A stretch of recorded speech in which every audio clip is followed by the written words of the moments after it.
तो अभी आप जैसे बैंक निफ्टी या निफ्टी ये सब इंडाइसेस है, इस पे व्यूज वगैरह होते हैं, तो at present like basis your interactions and research, what's the outlook in the market right now? And Nifty short term, let's say 3 months 6 months 1 year, इसमें क्या व्यूज है, लाइक कैसे आगे जाएगा? देखिए, अभी मार्केट में थोड़ा सा मुझे लग रहा है कि नियर टर्म टेक्सचर थोड़ा सा डाइसी है, क्योंकि जो ट्रम्प के टैरिफ्स हैं इनका क्या इम्पैक्ट होगा, आई थिंक ये थोड़ा सा देखना है। जीएसटी कट ने काफ़ी हद तक हमारी हेल्प की है, लेकिन कितना आगे जाकर वो अर्निंग्स में ट्रांसलेट होगा वो आई थिंक अभी तक किसी को नोन नहीं है। मार्केट एक्सपेंसिव भले ही ना हो, लेकिन चीप भी नहीं है। ऐसा नहीं है कि मार्केट में समय कोई बहुत बड़ी बार्गेन अवेलेबल है आपके लिए। अर्निंग्स ग्रोथ हमारी खराब रही है पिछले 3 क्वार्टर से, और अब तक तो कोई साइन दिखे नहीं है कि कुछ इंप्रूवमेंट हो रही है। तो थोड़ा सा मार्केट ट्रिकी रहेगा। मेरे ख्याल से मार्केट एक रेंज में रहेगा अगले 3-4 महीने, निफ्टी के लिए, बैंक निफ्टी के लिए। आई थिंक निफ्टी पर मुझे नहीं लगता कि इस समय आपके पास ट्रिगर है जो आपको 26,000 26,500 के ऊपर ले जाए, लेकिन 24,000 के नीचे खिसक जाएं ऐसा भी कोई ट्रिगर अभी दिखता नहीं है यहाँ पर। 23,800 24,000 के नीचे, तो एक रेंज में रहेंगे। बैंक निफ्टी भी मुझे लग रहा है कि मोर और लेस रेंज में ही रहा है। बैंक निफ्टी पहले स्ट्रांग था, ऑल टाइम हाई तक गया, पॉलिसी के में जो रेट कट्स वगैरह आई थी उसके बाद लगातार पिछले 1 महीने से काफ़ी वीक हो गया बैंक निफ्टी।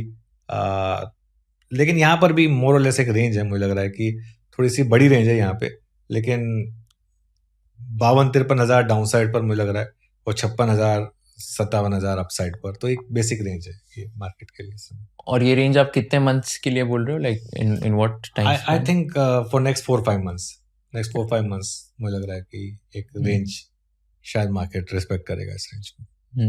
एंड इसमें करेक्शन का कोई स्कोप है, लाइक डू यू थिंक कोई करेक्शन आएगा बड़ा सा? एक्चुअली अगर आप देखें ना कुशल, हम मार्केट में करेक्शन फेज में हैं 1 साल से, क्योंकि आपने ऑल टाइम हाई लगाया था पिछले सितंबर में निफ्टी में, पिछले सितंबर में उससे पहले लगाया था, और तब से अगर आप देखें तो मार्केट में प्राइस और टाइम दोनों करेक्शन हुए। तो काफ़ी समय से मार्केट करेक्शन फेज में है। मार्केट में ना वो वाली करेक्शन आनी बंद हो गई है जो 30%, 22-30-40% वाली जो करेक्शन होती थी ना, वो आनी बंद हो गई है। उसका कारण क्या है कि पहले मार्केट पूरा का पूरा डिपेंड करता था एफआईआई के मोड पर। एफआईआई ने बेचना शुरू किया, मार्केट ने गिरना शुरू किया, फिर रुकता नहीं था मार्केट। तो फिर वो 10%, 20%, 30% तक की करेक्शन को, वो ग्लोबल फाइनेंशियल क्राइसिस पे तो हमने 38% के भी करेक्शन देखी थी। अभी क्या हो गया है कि डोमेस्टिक पैसा इतना है कि मार्केट एफआईआईस बेचते हैं, वो डोमेस्टिक इन्वेस्टर खड़ा हो जाता है खरीदने के लिए।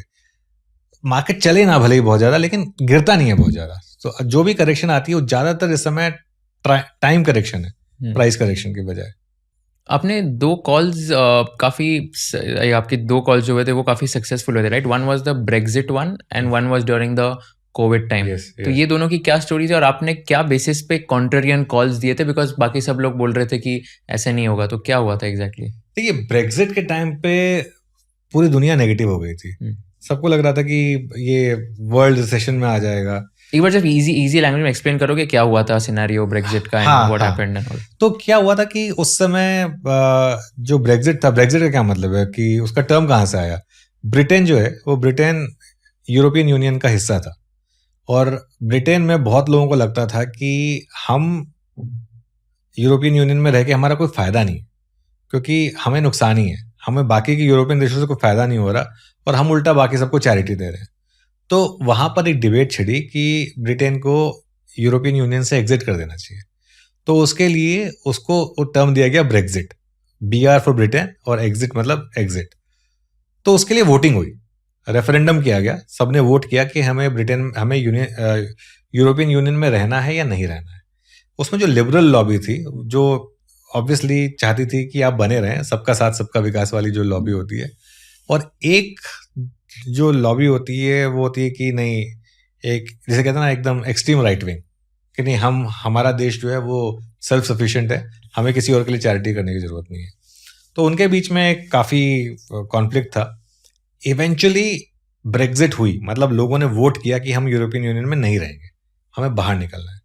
तो उस समय बहुत लोगों को लग रहा था कि इसकी वजह से वर्ल्ड इकोनॉमी में बहुत प्रेशर आएगा, मार्केट गिर जाएंगे, पूरी मार्केट खराब हो जाएंगी सब।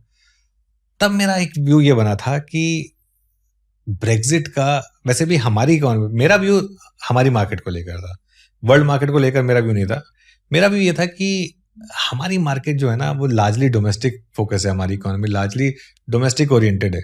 तो हमें क्या फर्क पड़ता है कि ब्रिटेन यूरोपियन यूनियन में रहेगा या नहीं रहेगा, मतलब उनके यहाँ परेशानी है, हम क्यों परेशान हो रहे हैं उसकी वजह से। अगर हमारा, और उस साल की बात है, उस साल मॉनसून बहुत शानदार था, कॉर्पोरेट अर्निंग्स ग्रोथ बहुत शानदार थी, मार्केट में पैसा जबरदस्त था, तो मुझे कोई रीजन नजर नहीं आ रहा था कि मार्केट गिरेगा। तो इसके लिए मैंने व्यू लिया था कि मार्केट, और वैल्यूएशन काफी अच्छी थी उस समय, तो इसके लिए मैंने उस समय एक पॉजिटिव व्यू लिया था मार्केट पर, और वो उस समय काफी चला था वो एक्चुअली, फ्रैंकली अगर आप पूछें मुझे तो। और उसमें मैंने ब्लॉग भी लिखा था उस समय एक्चुअली, कि don't worry about it, this will be fine. उसी साल रघुराम राजन जी की आरबीआई से एग्जिट हुई थी, तो काफी चीजें चल रही थी, रेग्जिट ब्रेग्जिट, ये सब लोगों ने ना उस साल एग्जिट का एक वो बना दिया था। तो इस वजह से काफी, अगर कोई प्लेयर विंबलडन से बाहर हो जाता था, जैसे रॉजर फेडरर अगर विंबलडन से बाहर हो गए तो रेग्जिट कर दिया, तो ऐसे काफी, मतलब वो साल ही ऐसा था, हर कोई उसको एग्जिट को यूज कर रहा था। तो इसके लिए, लेकिन मेरा पॉजिटिव व्यू था मार्केट पर, और उस साल काफी चले थे। एंड मार्केट काफी पॉजिटिव था ना वो काफी पॉजिटिव था, मार्केट ने बहुत शानदार रिटर्न दिए थे। ब्रेग्जिट वाले दिन एक्चुअली, जिस दिन वो हुआ था उस दिन एक्चुअली मार्केट ने बॉटम बनाया था। एक्चुअली मार्केट की खासियत है कुशल, अगर आप देखें ना, मार्केट नॉर्मली अगर खराब खबर पर घूम जाए, उसके बाद मार्केट उस लेवल को कभी टेस्ट नहीं करता। उसके बाद ब्रेग्जिट वाला लेवल था, उसका एक और एग्जांपल देता हूं मैं आपको। डीमोनेटाइजेशन 2016 में हुआ था, मुझे अच्छे से याद है, क्योंकि उसी दिन डोनाल्ड ट्रंप प्रेसिडेंट बने थे। उस दिन भी मार्केट ऑलमोस्ट निफ्टी पर हमने लोअर सर्किट लगा दिया था, और उसके बाद मार्केट घुमा था, और उसके बाद जो मार्केट घुमा था वहां से उस लेवल पे मार्केट कभी नहीं गया। वो जो 2016 का आप डीमोनेटाइजेशन डे का और डोनाल्ड ट्रंप की विक्ट्री का आप लो देख लीजिए, वहां से मार्केट जो घुमा उसके बाद मार्केट ने मुड़ के नहीं देखा। पीक कोविड में भी यही हुआ था। पीक कोविड में तो खैर जब डाउन सर्किट लगा था उस समय तो मतलब बड़े बड़े शेयर, एचडीएफसी बैंक जैसे शेयर 2000 के वॉल्यूम पे सर्किट लग गया, क्योंकि कोई बेच नहीं रहा है, बायर एब्सेंट हो गया था, बायर ही नहीं था। तो बहुत कुछ इसके ऊपर डिपेंड करता है। ऐसा नहीं कि बहुत ज्यादा एग्रेसिव सेलिंग हुई थी, कोई बाइंग करने के लिए नहीं था सामने, इसके लिए स्टॉक्स गिर गए, इसके लिए सर्किट लग गया। तो ये मतलब लग रहा था देख के वहां पर भी कि बहुत ज्यादा हो गया ये। If you learned something new from this video, do share it with your friends and subscribe to this channel so that we can bring you the best content possible. Also, if you want to watch this entire episode, click on the link in the description box and you can go to Kushal Lodha YouTube channel and watch the entire podcast episode. Thank you so much for watching this and have an amazing day.